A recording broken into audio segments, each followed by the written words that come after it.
ছেলেবেলা পর্ব 10। ছাদের রাজ্যে নতুন হাওয়া বইল, নামলো নতুন ঋতু। তখন পিতৃদেব জোড়াসাঁকোয় বাস ছেড়েছিলেন। জ্যোতি দাদা এসে বসলেন বাইরের তেতলার ঘরে। আমি একটু জায়গা নিলুম তারই একটি কোণে। অন্দরমহলের পর্দা রইল না। আজ এ কথা নতুন ঠেকবে না, কিন্তু তখন এত নতুন ছিল যে মেপে দেখলে তার থই পাওয়া যায় না। তারও অনেক কাল আগে, আমি তখন শিশু। মেজদাদা সিভিলিয়ান হয়ে দেশে ফিরছেন। বোম্বাইয়ে প্রথম তার কাজে যোগ দিতে যাবার সময় বাইরের লোকদের অবাক করে দিয়ে তাদের চোখের সামনে দিয়ে বউ ঠাকরুনকে সঙ্গে নিয়ে গেলেন। বাড়ির বউকে পরিবারের মধ্যে না রেখে দূর বিদেশে নিয়ে যাওয়া এই তো ছিল যথেষ্ট। তার উপরে যাবার পথে ঢাকাঢাকি নেই। এ যে হলো বিষম বেদস্তুর। আপন লোকদের মাথায় আকাশ ভেঙে পড়ল। বাইরে বেরোবার মতো কাপড় তখনও মেয়েদের মধ্যে চলতি হয়নি।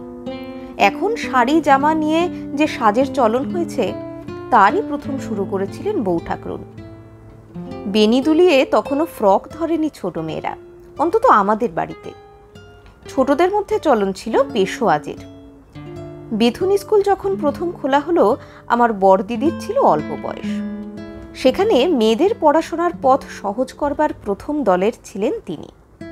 থপথপে তাঁর রং, এদেশে তার তুলনা পাওয়া যেত না। শুনেছি পালকিতে করে স্কুলে যাবার সময় পেশোয়াজ পরা তাকে চুরি করা ইংরেজ মেয়ে মনে করে পুলিশে একবার ধরেছিল। আগেই বলেছি, সেকালে বড় ছোটর মধ্যে চলাচলের সাঁকোটা ছিল না। কিন্তু এই সকল পুরনো কায়দার ভিড়ের মধ্যে জ্যোতিদাদা এসেছিলেন নির্জলা নতুন মন নিয়ে। আমি ছিলাম তার চেয়ে 12 বছরের ছোট। বয়সে এত দূর থেকে আমি যে তাঁর চোখে পড়তুম, এই আশ্চর্য। আরও আশ্চর্য এই যে তাঁর সঙ্গে আলাপে জ্যাঠামি বলে কখনো আমার মুখ চাপা দেননি।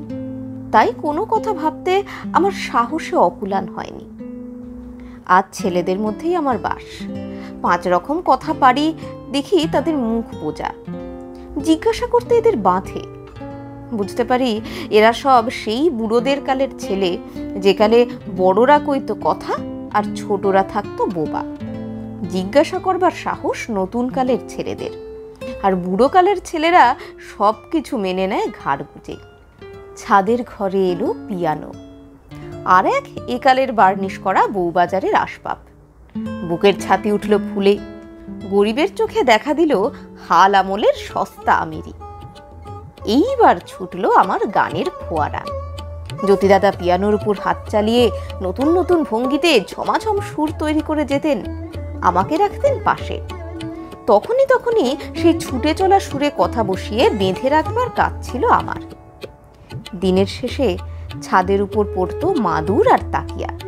একটা রূপোর রেকাবিতে বেলফুলের গোড়ে মালা ভিজে রুমালে, পিরিচে 1 গ্লাস বরফ দেওয়া জল আর বাটাতে ছাঁচি পান। বউ ঠাকরুন গা ধুয়ে চুল বেঁধে তৈরি হয়ে বসতেন।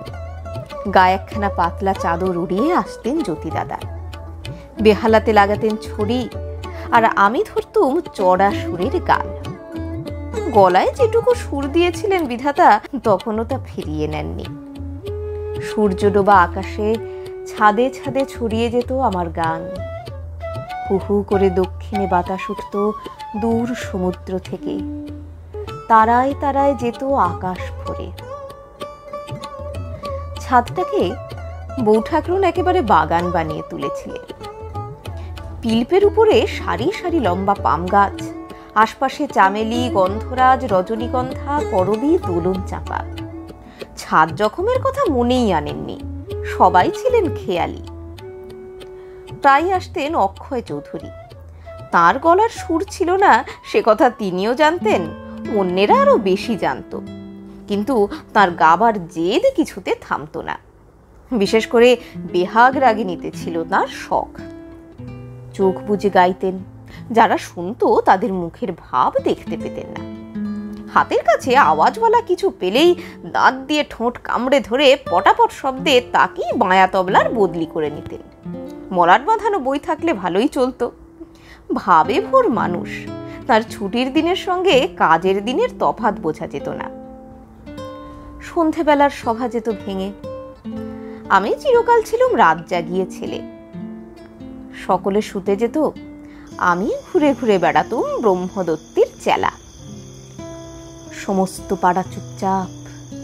চাঁদনি রাতে ছাদের উপর সারি সারি গাছের ছায়া যেন স্বপ্নের আলপনা। ছাদের বাইরে শিশু গাছের মাথাটা বাতাসে দুলে উঠছে, ঝিলমিল করছে পাতাগুলো। জানি না কেন সবচেয়ে চোখে পড়তো সামনের গলির ঘুমন্ত বাড়ির ছাদে একটা ঢালু পিঠওয়ালা বেঁটে চিলেকোঠা দাঁড়িয়ে দাঁড়িয়ে কিসের দিকে যেন আঙুল বাড়িয়ে রয়েছে। রাত 1টা হয়, 2টো হয়। সামনের বড় রাস্তায় রব ওঠে, বলো হরি, হরি বল, বলো হরি, হরি বল, বলো হরি, হরি বল, বলো হরি, হরি বল।